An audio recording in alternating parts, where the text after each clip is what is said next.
LFM, l'invité de Julie Marty. On poursuit notre série d'interviews sur les votations du 24 novembre avec en l'occurrence les deux objets sur le droit du bail. Sous-location, résiliation pour besoins propres, droit du bail, des termes un petit peu techniques et on va essayer d'y voir un peu plus clair. Après le camp du oui hier, place aujourd'hui au camp du non avec Carole Vallen. Bonjour. Bonjour. Vous êtes présidente de l'Asloca Vaud. On vote donc sur deux référendums visant à contrer ces réformes.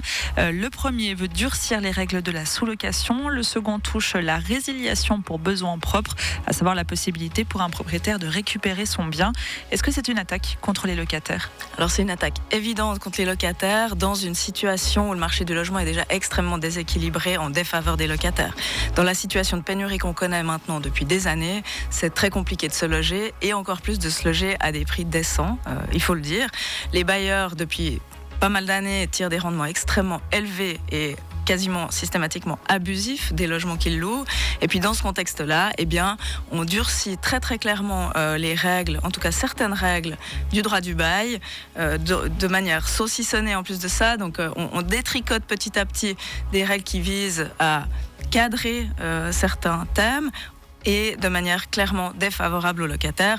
Le but derrière tout ça, c'est évidemment de pouvoir résilier plus facilement pour relouer plus cher, puisque c'est au moment du changement de locataire qu'on peut augmenter massivement les loyers avec un taux de contestation qui est extrêmement faible, de moins de 1%. Pourtant, imaginez, vous êtes propriétaire, vous avez besoin du logement que vous possédez, vous n'avez pas le droit d'y habiter. Est-ce que c'est pas un petit peu injuste ? Alors c'est surtout complètement faux. Vous pouvez parfaitement résilier le bail du locataire pour votre besoin propre. Maintenant, évidemment, si vous avez conclu un bail, c'est-à-dire que vous avez mis vous-même votre logement dont vous êtes propriétaire en location, vous êtes quand même tenu de respecter les échéances contractuelles.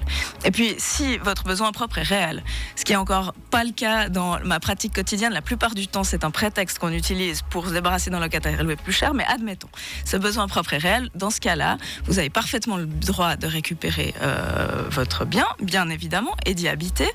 Et puis, le locataire peut, lui, contester le congé et demander une prolongation de bail. C'est dans le cadre de l'examen de cette prolongation de bail, déjà maintenant, on va tenir compte de l'intérêt du propriétaire, donc de l'urgence de son besoin, et de l'intérêt du locataire. Dans la situation du marché actuel, évidemment, que si vous êtes une grand-maman de 90 ans, on va vous accorder une prolongation un petit peu plus longue que si vous êtes un jeune travailleur sans difficulté financière. C'est une question d'équilibre. Et puis, ces nouvelles règles vont durcir ça et limiter drastiquement, notamment, les prolongations de bail qui peuvent être octroyées aux locataires. Ça veut dire que, par exemple, dans un délai de 3 mois, vous pourriez devoir quitter votre logement. Et puis, si vous êtes là depuis 30 ans, c'est quand même extrêmement compliqué de vous reloger. On connaît aussi les prix du marché qui sont plus du tout les mêmes. Pour les milieux immobiliers et la droite politique, cette révision, elle permet d'améliorer la sécurité juridique sans véritablement changer les choses, changer la pratique. Est-ce que vous n'êtes pas un petit peu alarmiste aujourd'hui ? De nouveau, ce sont des arguments complètement erronés qui sont poussés en avant par des lobbies immobiliers qui ne visent que le rendement. Il faut être clair avec ça. On n'est pas du tout alarmiste. La situation actuelle, elle est justement assez claire. On est dans deux domaines où on a une sécurité du droit précisément, puisque la situation, elle est connue, c'est quelque chose d'assez cadré. Et puis en réalité, on vient compliquer les choses, les rendre plus floues au détriment des locataires. Le but pour le camp du oui, c'est aussi de faciliter un petit peu les procédures qui sont souvent fastidieuses et longues.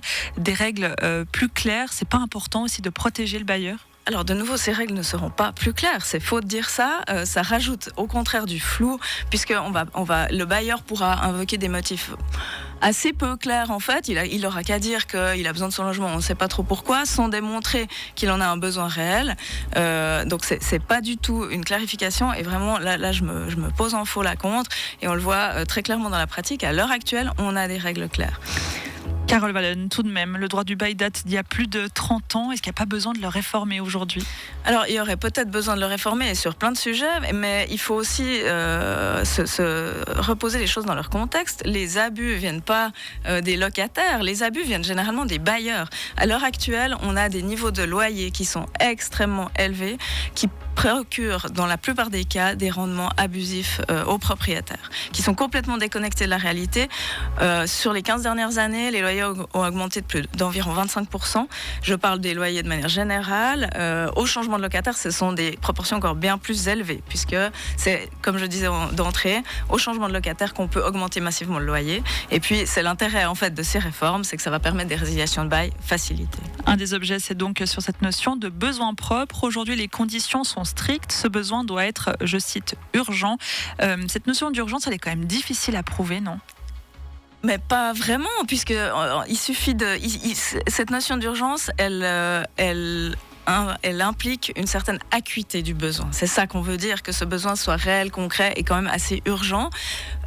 Elle intervient dans le cadre de la pesée des intérêts, notamment pour une éventuelle prolongation de bail. Parce qu'évidemment, que si le bailleur n'a pas un besoin urgent de son logement, mais un besoin à terme, par exemple, il peut aussi le démontrer, eh bien, on va tenir compte d'une manière un peu différente des intérêts du locataire, qui pourra peut-être bénéficier d'une prolongation plus longue. Si le besoin est urgent, eh bien, évidemment que la prolongation sera plus courte. On vote aussi sur la question donc des sous-locations rapidement. On parle des cas où le locataire loue son logement à quelqu'un d'autre. Il faut déjà aujourd'hui l'autorisation du bailleur pour la sous-location. Mais est-ce qu'il ne faut pas quand même cadrer plus aujourd'hui pour éviter des sous-locations abusives comme avec Airbnb par exemple ? Alors on nous sort systématiquement l'argument de Airbnb, mais là de nouveau c'est un prétexte qu'on utilise pour effrayer les gens, parce qu'en réalité les locataires qui mettent leur logement sur Airbnb, c'est plutôt rare. Ce sont plutôt des sociétés immobilières qui sont elles-mêmes propriétaires en réalité, qui louent toute une série de logements sur Airbnb. Si vous allez sur le site qui s'appelle Inside Airbnb, on le voit assez bien. En général, les gens qui mettent des logements sur Airbnb, ce sont des professionnels qui se font passer pour des particuliers, mais qui ont plusieurs logements à proposer. Donc ça, c'est assez clair. Il peut y avoir quelques locataires qui sous-louent pendant leurs vacances ponctuellement, mais en théorie, ils doivent aussi pour ça demander l'autorisation du bailleur. Ils doivent déjà le faire actuellement. Et dans tous les cas, la sous-location ne peut pas être faite à des conditions abusives. Ça veut dire que le locataire n'a pas le droit de retirer un bénéfice de la sous-location. Et puis, s'il le fait, eh bien, il s'oppose déjà maintenant à une résiliation de bail. Donc en fait, c'est pas du tout concrètement ça qui est visé.